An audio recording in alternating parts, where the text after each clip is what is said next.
পেঁয়াজ আছে, ফুলকপি আছে, তারপরে বেগুন আছে, আলু আছে। এগুলো নিয়েই সে বাসায় চলে যাক। তার মতো লোকের এই স্বরাষ্ট্র উপদেষ্টায় দায়িত্ব পালন করার মতো যোগ্য না সে।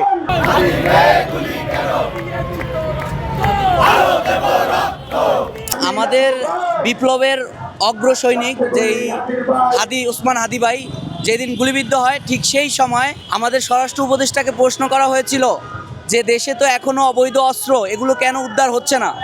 তখন তিনি এই ঘটনা, হাদিকে গুলির ঘটনা জানার পরও বলতেছে যে আমি পেঁয়াজ আলুর দাম এত বেড়ে গেছে কিভাবে সম্ভব। মানে কত বড় অর্ধব হলে, মানে কত বড় মূর্খ হলে এ ধরনের চিন্তা ভাবনা করতে পারে। উনি একটা দেশের এমন বাজে পরিস্থিতি, সেই সময় এসে সাংবাদিকদের প্রশ্নের সময় বলেন যে পেঁয়াজের দাম বেড়ে গেছে, আলুর দাম বেড়ে গেছে, ফুলকপির দাম বেড়ে গেছে। তা আমি বলবো এইরকম একটা ঝুড়ি আমরা এই জন্যই এনেছি। এখানে দেখেন পেঁয়াজ আছে, ফুলকপি আছে, তারপরে বেগুন আছে, আলু আছে।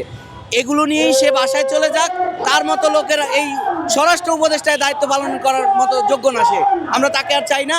সে এগুলো নিয়ে কৃষি যেই ওই দায়িত্বে আছে সেটা নিয়ে করে থাকুক উনি। আমরা স্বরাষ্ট্র উপদেষ্টার পদত্যাগ চাই।